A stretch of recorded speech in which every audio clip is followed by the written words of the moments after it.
All right. It's another week, which means it's another episode of the Into Greatness podcast with Jason and Jolene. It should be blatantly obvious right now who I am. Jason. And who you are. Jolene. Yeah, there we go. There we go. We're almost rolling into season 3. Isn't that wild? Isn't that crazy? Yeah, this is the end, getting towards the tail end of, well, no, we're pretty much after this. I think we've only got like a couple episodes left of season 2. Yeah. And then season 3 will come out this fall. Yeah. Wow. I just recently shared like my Facebook memory of you and I at my kitchen table. I remember that talking about this. Initially coming up with this idea. Yeah. Isn't that wild, like what we've done with it?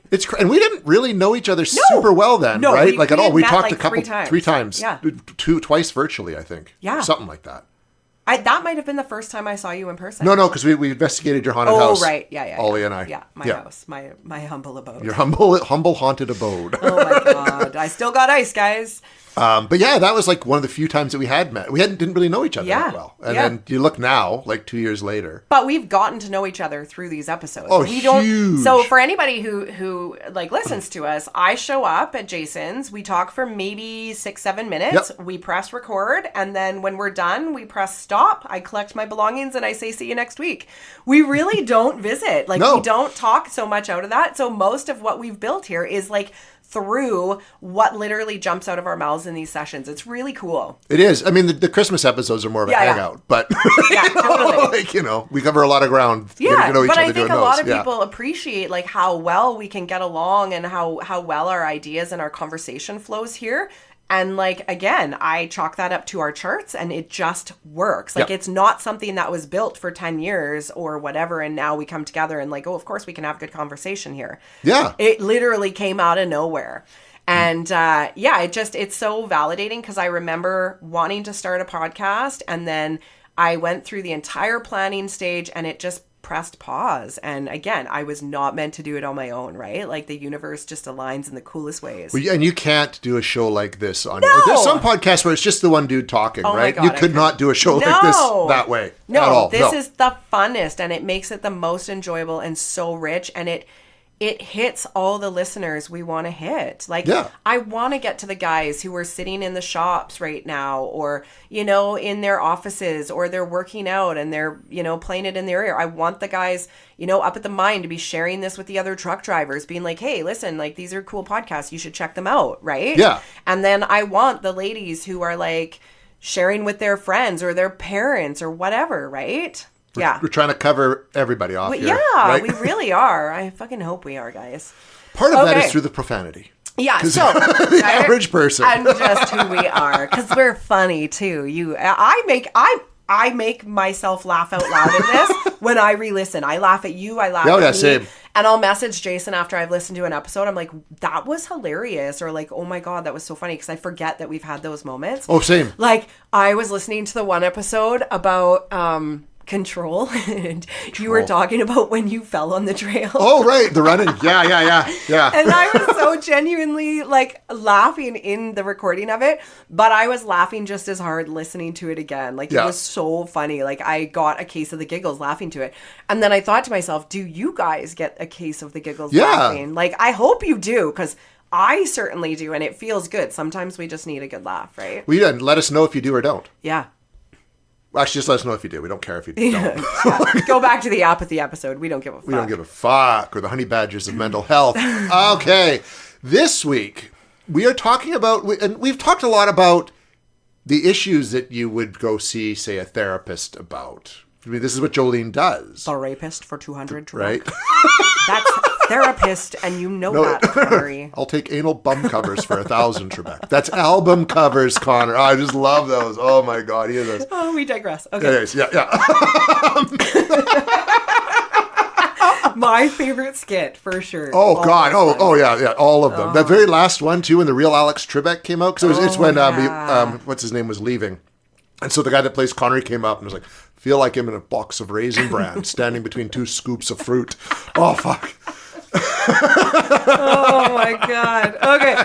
So where do we go? Like, where do we go? So just like if you were getting, renovations done or you needed to call a repair person, who you call depends on what needs to be done. You're not going to call an electrician to do a plumbing job if you've got a water leak, right?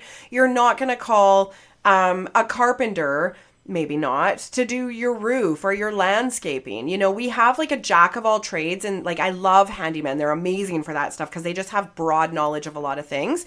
But then there's specialists in their areas. So when we're looking at life and wellness, where do we go to have like a holistic approach, and how do we know who to go to? That's kind of what we're going to talk about today. What we're talking. Yeah, because as quite often happens in Hollywood, they'll give you the wrong impression about things.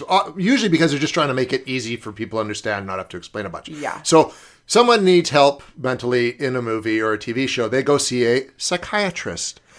But in reality, or at least in Canada, you don't go to a psychiatrist. I found this out the hard way. For your mental health problems, unless you want the drugs. Yeah. Because they're not trained to like fix your brain. Yeah. Except with drugs. I mean, they are, but that's not their specialty. No. So they are at the top 1% of medical professionals that we can access. And what they are accessed for is medication prescribing. Because therapists can't prescribe medications. GPs don't want to prescribe medications if they need a specialized approach. So you go to that specialist in the area. So if you're going to go to a psychiatrist, like when I worked in the traditional mental health realm, the psychiatrist was for medication prescribing, right? They are going to understand the whole story of the person so they can make a proper assessment, and then they can assess whether the medications are working, need to be adjusted. But for the most part, as a case manager, which was, you know, like a life organizer essentially, or then like a counselor, that's where the actual like psychoanalytic kind of work happens. That's where the actual working through the daily goings on and those sorts of things. You also have psychologists and sometimes psychiatrists, which are medical doctors. They literally are MDs, and then they take a specialization in psychiatry, just like somebody might in oncology. But they all have the basis of a medical doctor training first. They go to med school. Okay, yeah, right? And I'll do all the years of med school before specializing. They go to med school. So then you have a psychologist who is somebody who specializes in psychology. So people always tell me like, oh, I want to be a counselor. I'm going to go do my major in psych. And I'm like, well, you ain't going to get hired as a counselor because most people in the counseling field are either social workers or registered clinical counselors. That again, that is a master's you get when you already have a bachelor's of, you know, social work, nursing, maybe a bachelor's of psychology, but you're not going to have a lot of practical experience if you have psychology. It really doesn't get you much in a hands-on helping field.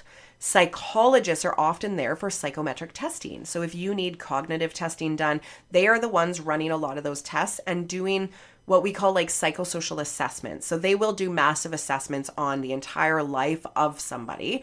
So when I worked at forensics, they would go through a whole life story of someone and kind of pan that out. But they're not actually doing therapy necessarily, right? They're not doing the counseling. That again would fall to the social workers on the teams. That falls to the psych nurses on the team who also have some ability to deliver medications like injections to clients and things like that, or just not prescribe the medications, but actually give them out, right?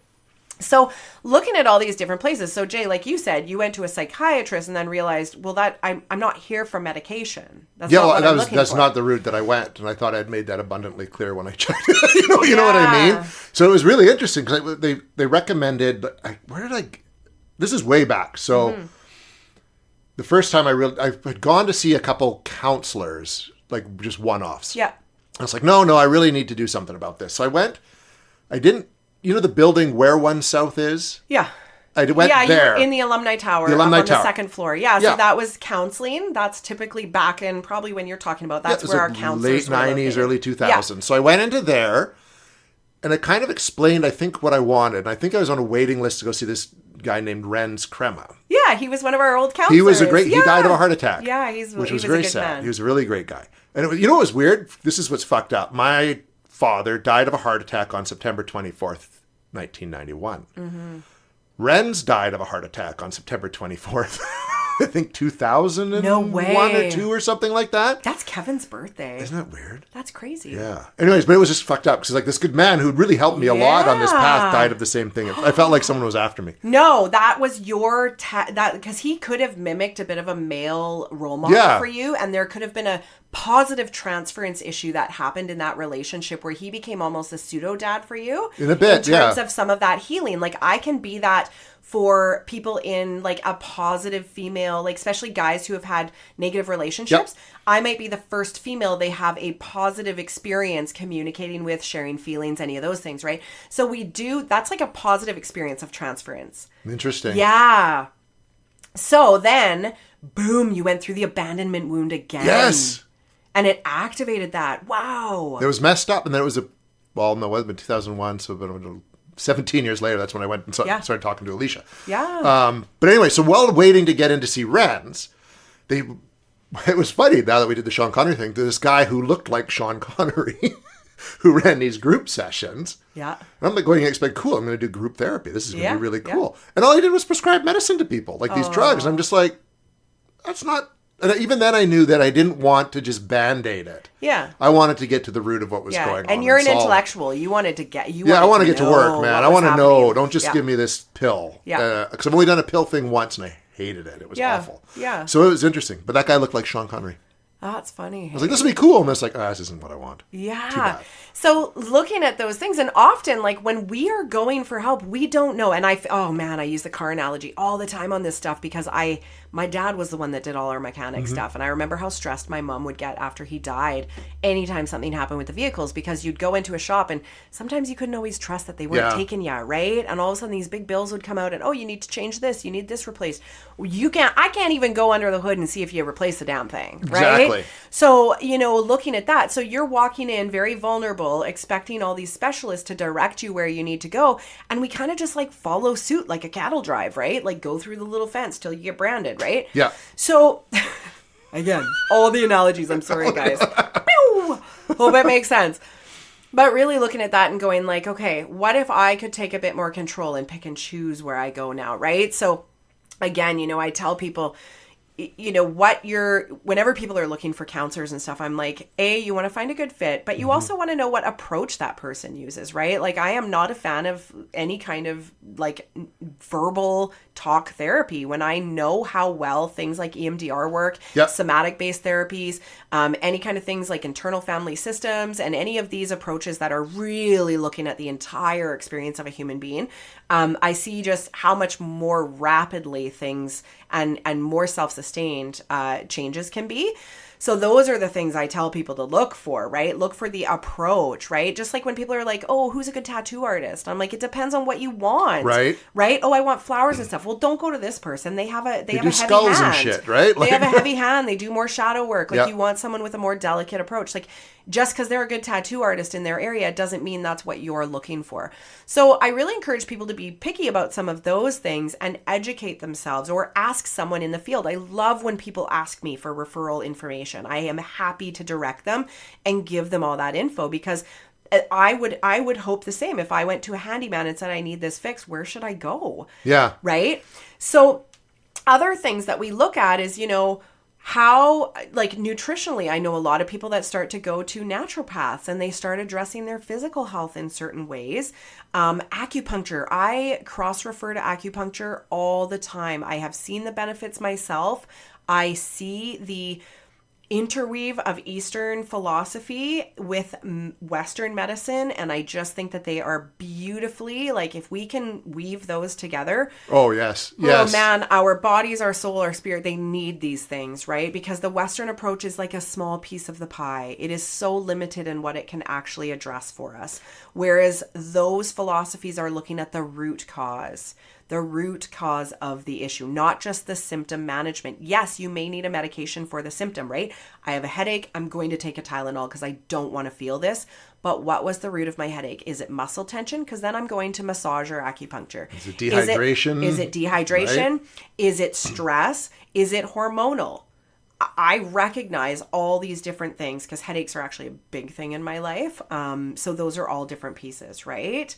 But it's about learning to ask the right questions, learning to then even have a voice in some of those aspects too. Don't place all of your trust in somebody else's expertise. Big time. And that's where I think the fit really comes in. Like, I had to go see a few different counselors before the one that I've been working with now for a number of years, because that's a really important part. It might not even be what they're sort of specialized in, but just how they talk to you and relate to you. Like I had a friend of mine, she went to a counselor. Her and her husband went to the same counselor, and he really liked her, but my friend did not, just in the way that the woman talked down to her all the time, right? You've got to, if you're not going to get success and you're not going to open up like you need to when talking to counselors, if you don't trust the person or you're not getting along with them or you don't like the way they address you or anything like that, it's a comfort thing. And I often tell people, I'm glad that stuff happens, because usually what it's showing us is where we need to do our work, right? So I've had people come to me and they're like, oh my God, Jolene, I have been in counseling, like I shit you not, for 20 years. And I have never had the change I have right now. And then they kind of put me on a throne and I remind them, timing is everything in our lives. Yeah. And I said, if you were to look at your journey, who you had at those times was matched with what you could handle. You couldn't handle me 20 years ago. Yeah. You weren't ready for the kind of work we're doing right now, and nor did you need to be. This is your journey, and trust that where you are at your journey is where you need to be. And if that's with a wrong match, there is still something that's happening in that point. Did that teach you to learn how to speak up? Or, did you realize like, man, I can stay in a place a long time, even if it doesn't feel right? Like, whoa, right? Like, what did we learn about ourselves through that process? And yes, it's discouraging, but there was also this piece of like, honestly, like I remember for this one person, there was a very core cognition in there that we worked on in terms of like, what is the detriment of me getting better? Oh yeah, because why am I committed? Yeah. Why am I committed to staying unwell? It gets me more attention in terms of like when my needs are starving, I have somebody there feeding them. Big time. What happens? Like people are so afraid to terminate services, right? So I purposely work on those things when I'm working with people in therapy, because most of the time we're all afraid to let go of the things that are working for us. Big time. Right? It's hard. Yeah. Because you said that, because in a way, well, everything ends, but when it's something that is feeling good and helpful, you don't want it to stop. And we often have maintenance phase and things too, but I always tell people like, you will come back to the top of my list when you're ready, but like, just go. Don't rebook for now. Go and see how things feel.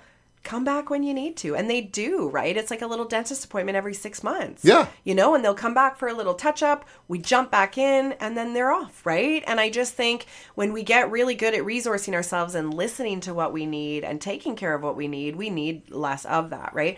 But sometimes we place so much of our change on somebody else creating it, right? So that's why I always want to like remind people like, you know what you need before you even come to me.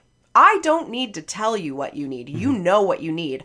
I will help guide you there, and I will give you really great tools to get there, and I will help you dig the hole or get through whatever you need to get through. But essentially, we all know what we need for ourselves. Whether we haven't admitted it is another story, right? Yeah, or it's there, but we're not quite aware. It's there, but you're not quite grasping it fully. But we do not need somebody else telling us what to do. Like, those are not the sustainable changes, right? We need nudges in those directions. You guys listening to these podcasts are your nudges in those directions, right? Go back to the victimization episode. Where did you get nudged to address some of that stuff, right? And then where does that kind of timber? So, looking at the different professionals in life and when you've been mismatched, it's like going to a specialist at a doctor. You're not going to go to an eye doctor for like a toe fungus. No.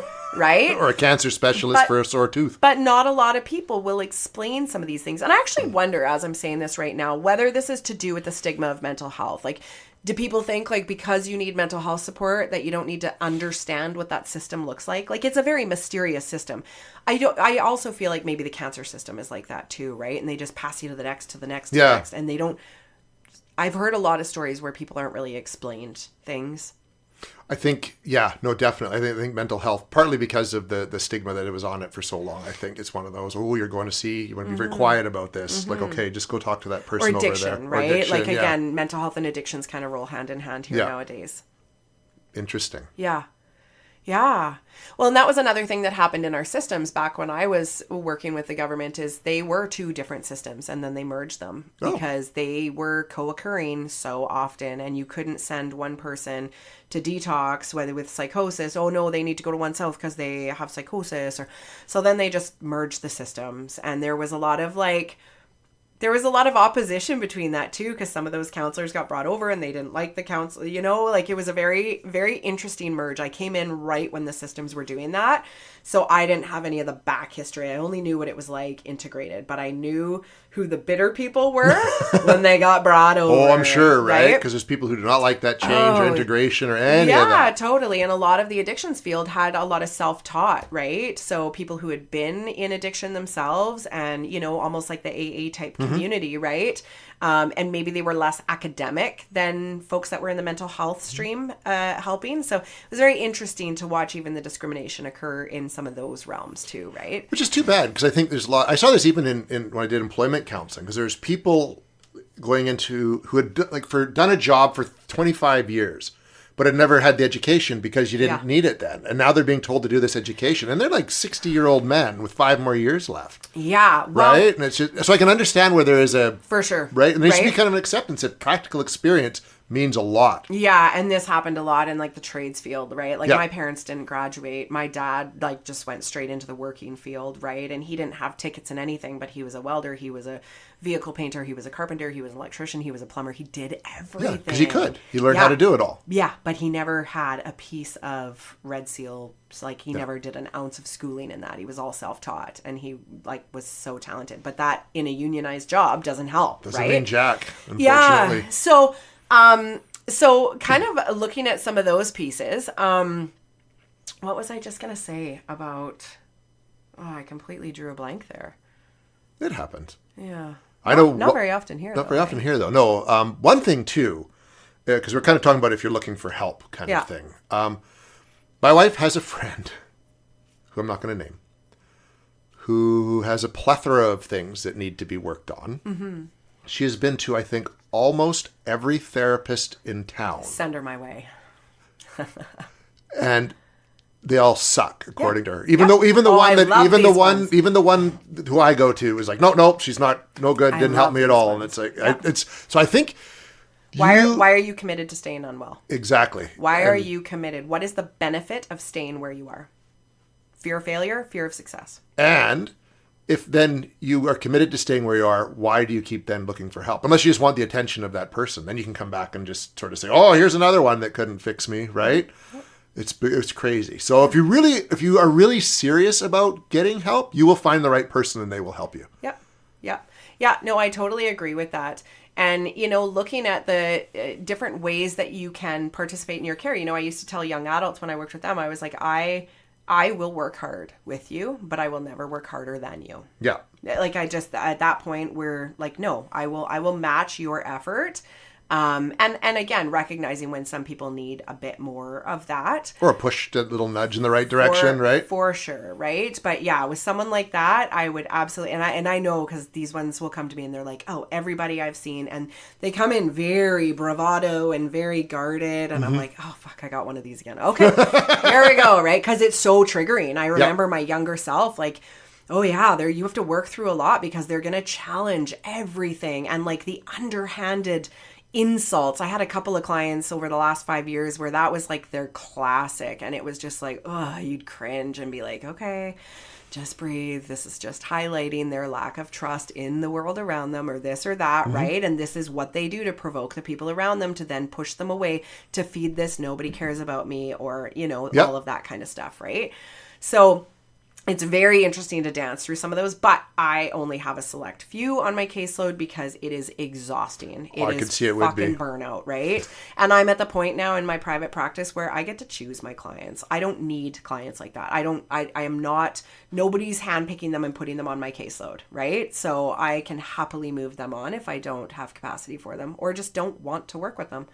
This is all choice for me. And that is one of the biggest life satisfaction pieces I have in my job now, right? Whereas before with the government, my caseload was given to me. Yeah. So think about the kind of worker that you're getting, right? If they're forced to work with you and they don't have a say, or if they're truly choosing their caseload based on where their best work is done. Oh, for right? sure. Like it would be hardcore burnout if it's here. These are who you're working with. But and you just have no the choice. Relationship in general is more harmonious. Oh, yeah. Right? Yeah. But some people really thrive on feeling that resistance in the relationship, creating discord. They will often mimic in that environment, right? So it's those are interesting ones to dance through for sure. I definitely I'm not afraid of them, but they take a lot of work.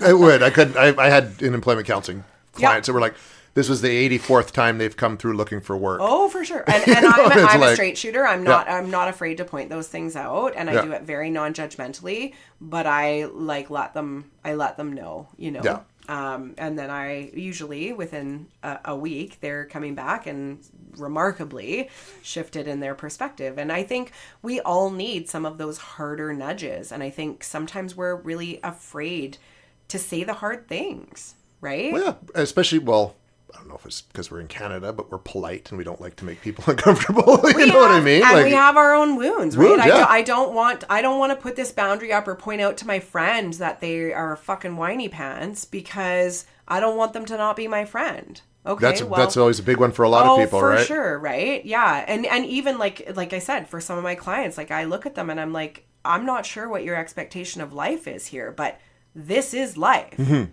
Right? Like, are you here because you think that part's going to be easier and you're not going to have that meltdown? Because I can't promise you that. No.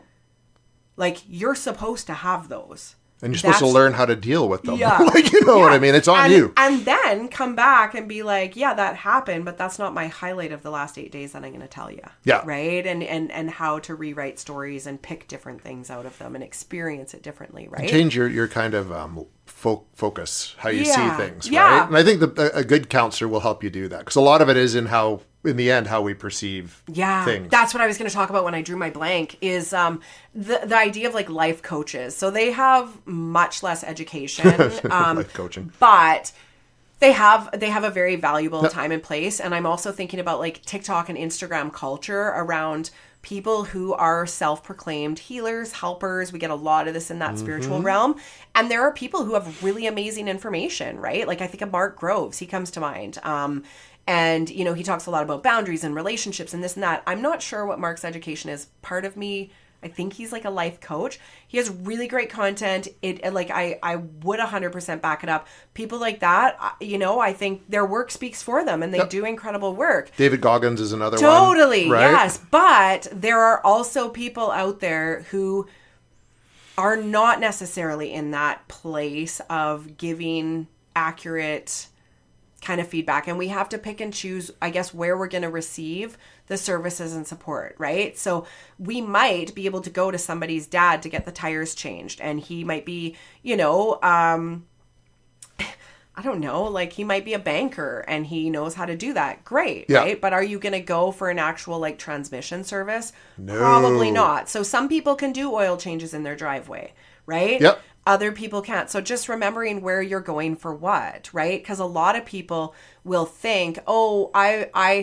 my page, for example, I follow your page, so that's close enough to therapy. Well, no, not really. Not really. Not really, right? So it's like watching the game, but not being in the game, right? So it's perfect. It gives you an idea, but it doesn't mean you're actually doing it, right? And some people have made big life changes simply by following me, and they've reached out, and I love that, right? And then it encouraged them to go see a counselor. It encouraged them to do some of those things and create that change. So we always want to be the catalyst of change here, right? So recognizing where am I going, and is that going to get me the outcome that I'm looking for, right? Well, that's one of the reasons, when I was asked to do this show, someone said, you really need to do a mental health podcast because you post about your mental health struggles and everything online. It was like, I wasn't comfortable just doing a show because I'm not really qualified to talk about it, other than my own personal experiences. And that's why I was like, I'll talk to Jolene because I could work with her, and she's got the professional background to back things that we needed somebody fucked up to talk about, right? So which is me. Perfect. It's perfect. Kidding. But that's the thing. Kidding. To do that for me, just to sit here and talk about mental health and how you could deal with it, didn't feel right for me to just to do that because I'm not qualified to give you advice. I don't think, other than like anecdotal life. I think you have a really great. I think you anecdotally educated yourself well. Yeah, well, but not well enough that I'm comfortable being like a lot of the people who are out on YouTube, who are like beauticians trying to tell you how to fix yourself. Totally, right? Because we see attractive people more in a better light. Yes, right? Exactly. Right? So just kind of thinking about some of those things. Where do we go? Who do we go to when we're needing help? Feel free to reach out to us whenever you are wondering. But don't don't hesitate to question the help that you're receiving too, right? Like, is this actually what I need? So a perfect example of that is like when somebody goes for an antidepressant and they think that their depression should be gone. No, man. So much. Like, we know that anxiety and depression respond really well to medications and cognitive work. Yeah. And therapeutic work. We get way better outcomes than just pharmaceuticals alone, right? Big time. Yeah. So recognizing that like a pill might help, but you still need to do the other thing. So the Tylenol might help my headache, but if I still have muscle tension, it would be super helpful to get that worked on. Exactly. Or like stop drinking coffee and switch to water. Fuck you. Right? Just kidding. You know what's crazy though? Like that. Now that you're on that topic, what? I stopped drinking coffee when I was pregnant and breastfeeding, and then I started drinking matcha after that. Oh yeah. A couple years ago, I started drinking coffee again because I craved the taste of it, and I felt way better on matcha. And I know I did. And every day I wake up, I'm like, I need to make the fucking matcha, but I make the coffee because I miss the taste. Isn't that weird? That's why I have my whiskey. I like the taste of it. Fuck. And I know the matcha is better for me. Oh, for sure. You guys make me have the matcha. No, just I'm lacking discipline in that area. Just drink the coffee. I know. You gotta have. Everyone needs a vice or two. But matcha is a better caffeine. It's a longer, more sustained. It peaks less. It's better for the blood sugars. Like, it's different. And there's a lot of mold in coffee, apparently. Oh, really? I did not know that. Yeah, Dave Asprey. He's the biohacker of the world. I follow him, and that guy has like reduced his age a lot. I mean, I still get ID'd. I don't need to reduce my physical age. Just kidding. No, but yeah, his physical body, like, I'm sure, tests like 22 years younger. Isn't that crazy? You can do that with like your fitness level too, like these endurance guys, like Control and his and is whatnot. all diet based, and he has like minimal body fat. Like, it's very interesting. He's like the grass-fed beef guy, like the bulletproof coffee guy. Yeah. Anyways, we digress. We've talked about Sean Connery. We've talked about lots of different things here. Lots of things. And we've got only an episode or two left. Yeah. Starting next week. I'm sorry. But we'll be back. We should talk about abandonment wounds. Oh, maybe when we talk about that. The topic. Our guest. Yes. We have a guest appearance coming for the up. last couple episodes. And what's super exciting is we don't know this person. They found us. Which is cool. Online. And she's kind of a big deal. And we were like, what? You found our podcast? You want to talk to us? Damn right. This should be interesting. Yeah, it'll be really good. I'm curious. Mm-hmm. Okay. Until then, though, this is your place to go for everything. We are the experts on your entire life. We'll fix you, whether you want to be fixed or not, motherfuckers. Until then, I'm Jason. I'm Jolene. Talk soon.